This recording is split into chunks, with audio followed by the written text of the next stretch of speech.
1er juin 2025, 16h27, heure locale. Un seul MiG-29 Fulcrum des forces aériennes ukrainiennes, piloté par le commandant McCoy Gouravitch, s'enfonce déjà profondément en territoire ennemi.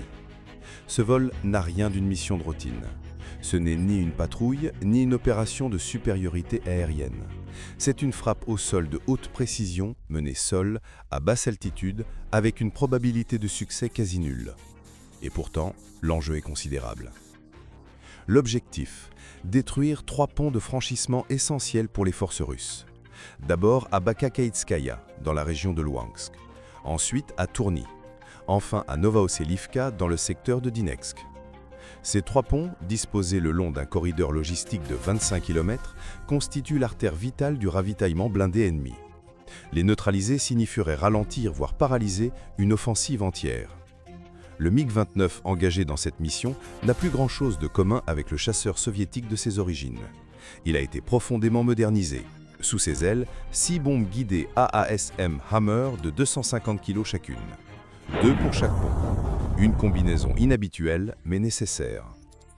L'opération, baptisée Trident solitaire, a été jugée tactiquement indispensable, mais pratiquement suicidaire. La zone à traverser est saturée de systèmes de défense aérienne de courte portée. Les terribles Pantsir S1, dotés de missiles 57 E6 et de canons automatiques de 30 mm. Les redoutables Tor M2, et des dizaines d'équipes Manpats équipées d'Igla S et de Verba. Pour survivre, Gouravitch doit voler extrêmement bas, à 30 mètres du sol, à 850 km/h, épousant chaque pli du terrain, chaque crête, chaque forêt. Le relief est son seul bouclier contre les radars. À 70 km du premier objectif, la guerre électronique entre en jeu. Le système russe Rasa 4 s'active. Brouillage GPS, perturbation des senseurs, aveuglement électronique. Le pilote réagit immédiatement. Il coupe le GPS et bascule sur la navigation inertielle, un système ancien mais invulnérable au brouillage. Ces bombes resteront précises quoi qu'il arrive. À 16h41, le MiG-29 atteint le premier objectif, le pont de Bakakaïtskaya. L'effet de surprise est total. Le pilote tire brusquement sur le manche, effectuant une manœuvre pop-up. De 30 mètres, l'avion grimpe à 2000 mètres. 2 AASM Hammer sont largués à 12 km de distance. Leur moteur fusée s'allume. Les munitions foncent sur leur cible. Au sol, la batterie Pantsir réagit. 2 missiles 57 E6 sont lancés, tandis que les canons de 30 mm arrosent le ciel. Une bombe est interceptée, détruite en plein feu.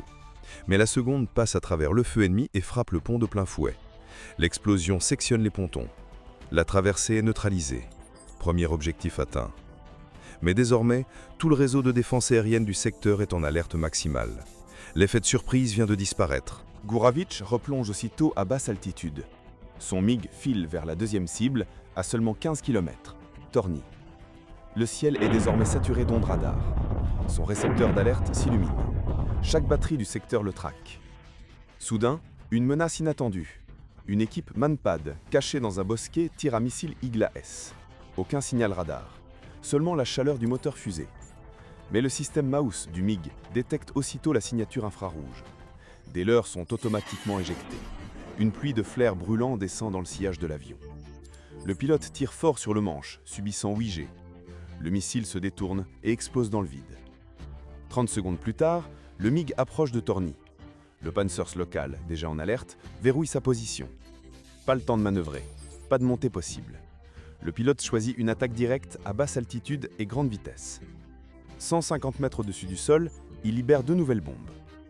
Les canons de 30 mm ouvrent le feu. Des traçantes rouges zèbrent le ciel autour du cockpit. L'avion tremble, mais il ne dévie pas. Les AASM frappent la cible. 2 impacts nets. Le pont de Torny s'effondre, sectionnant la seconde route logistique ennemie. Deuxième objectif atteint. 16h48. Le MiG se dirige maintenant vers la dernière cible, Novas. Les stocks de flares et de chaff s'amenuisent. Le carburant est limité. Le pilote et l'appareil sont poussés à leur limite physique. Le troisième pont est le mieux protégé.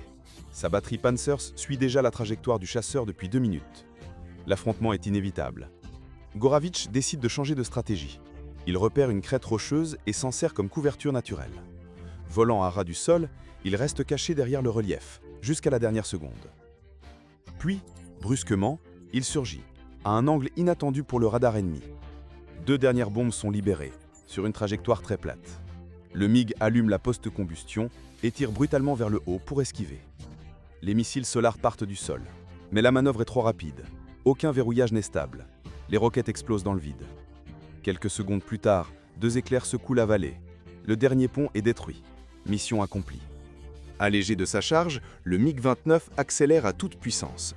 La vitesse grimpe jusqu'à Mach 1,5. L'appareil vole à quelques mètres du sol, contournant collines et vallées pour échapper au radar. En moins de 10 minutes, il quitte l'espace ennemi. Silence radio absolu.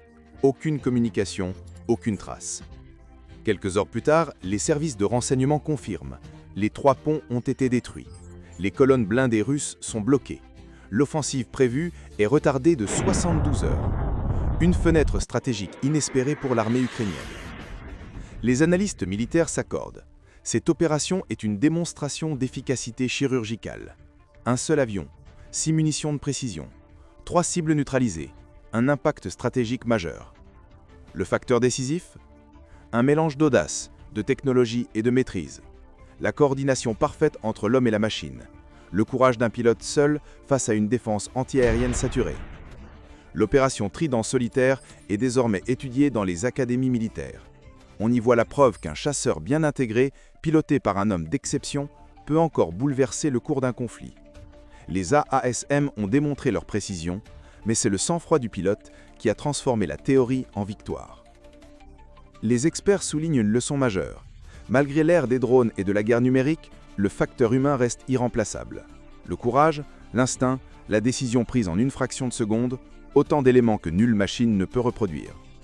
Cette mission restera gravée dans l'histoire comme l'un des exploits les plus audacieux du conflit. Un pari contre les chiffres, une victoire contre l'impossible, et la preuve que parfois, un seul avion, une seule volonté peuvent suffire à changer le destin d'une bataille.